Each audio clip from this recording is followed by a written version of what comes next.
બિલીમોરા નગરપાલિકાની સામાન્ય ચૂંટણી અને ચૂંટણી અંતર્ગત મધ્યસ્થ કાર્યાલયનું ઉદ્ઘાટન કરવામાં આવ્યું છે। જલાલપુરના ધારાસભ્ય સાથે જ અનેક કાર્યકર્તાઓ ઉપસ્થિત રહ્યા છે। ભારતીય જનતા પાર્ટી બિલીમોરાનો મધ્યસ્થ કાર્યાલયનું ઉદ્ઘાટન કરવામાં આવ્યું છે, જેમાં ગણદેવી ધારાસભ્ય નરેશભાઈ પટેલ, જલાલપુર ધારાસભ્ય આરસી પટેલ, જિલ્લા પંચાયત પ્રમુખ પરેશભાઈ દેસાઈ, જિલ્લા પ્રમુખ ભૂરાભાઈ શાહ તથા પાર્ટીના મોટી સંખ્યામાં કાર્યકર્તાઓ ઉપસ્થિત રહ્યા છે। દિલ્હી વિધાનસભાની ચૂંટણીમાં 27 વર્ષ બાદ ભારતીય જનતા પાર્ટીનો ભગવો લહેરાયો, તે જ અંતર્ગત બિલીમોરાના કાર્યકર્તાઓ ફટાકડા ફોડી અને જશ્ન મનાવ્યું છે।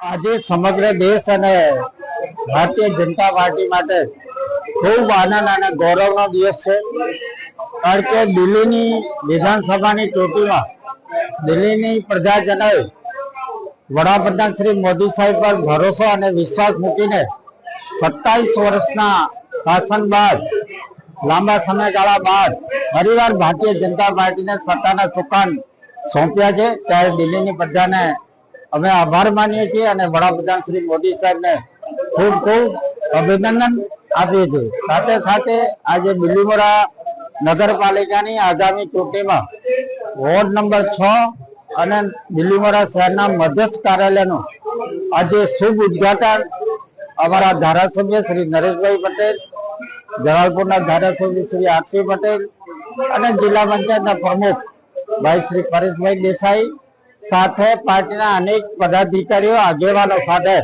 આજે વિધિસર વોર્ડ નંબર 6 અને મધ્યસ્થ કાર્યાલયનો શુભારંભ થઈ રહ્યો છે।